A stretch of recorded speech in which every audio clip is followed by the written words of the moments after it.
In this video we are going to discuss about effect of enzymes. How does it affect what is the effect of enzymes on different temperature? By using the three beakers, the way enzyme work is affected by changes in temperature and acidity. Enzyme work best at particular temperature and level of acidity. मतलब enzyme जो है उनकी activity को ये check करना है कि वो किस टेम्परेचर में सबसे अच्छी एक्टिविटी बॉडी में करती है. Amylase is enzyme found in saliva in the mouth. ठीक है, ये as I told you earlier that we found a saliva in the mouth, और वहां पे कौन सा एंजाइम प्रेजेंट होता है? MLAs.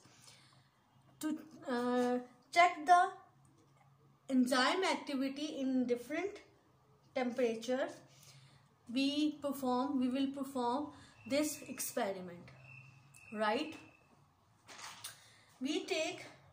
In order to test the enzyme activity at different temperatures, we take our three beakers. ठीक है, you can see three beakers on the board, right? And one containing a ice cube. पहले वाले beaker में ice cube है. The second having a normal temperature at 37 degrees centigrade.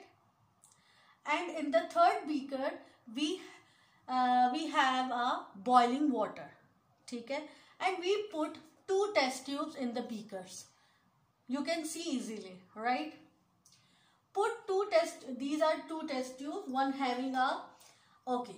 अब these test tube, in the one test tube, we put the saliva and other having a 10 centimeter cube starch solution.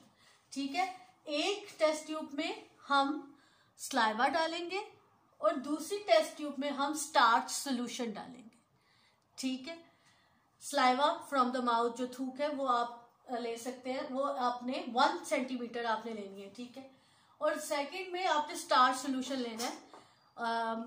जैसे आप starch आपकी rice को जब boil करते हैं तब उसके ऊपर जो वाइट वो होता है वो भी स्टार्च है, वो भी ले सकते हैं.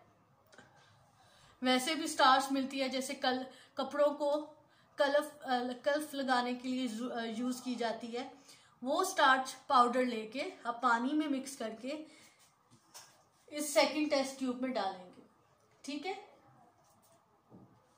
Then in the next step after 5 minutes हम दोनों एक जो सलाइवा है वो स्टार्च सोल्यूशन में डाल देंगे.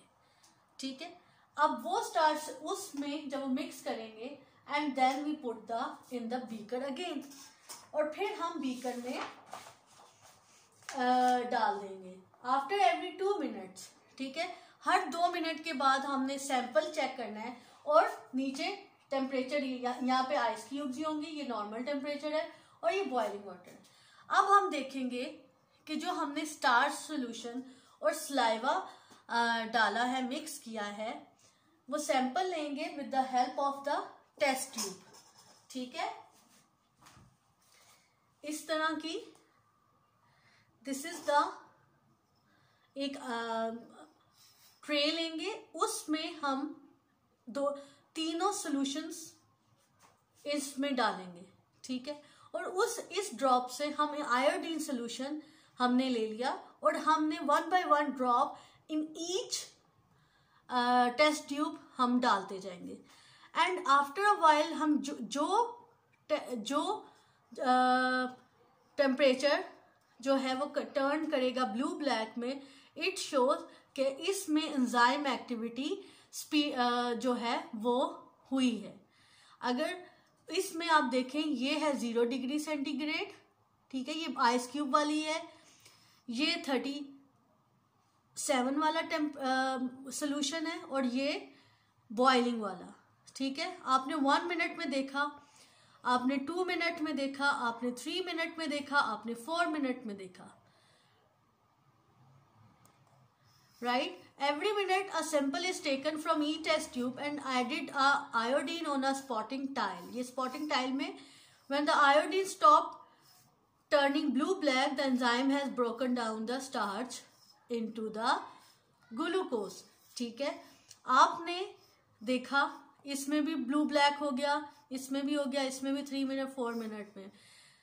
जो हमने आइस क्यूब में लिया था, जब हमने स्पॉटिंग टाइल में डाला और आयोडीन सोल्यूशन डाला, वो हम एवरी 1 मिनट 2 मिनट के बाद देखते रहे वो ब्लू ब्लैक होता रहा.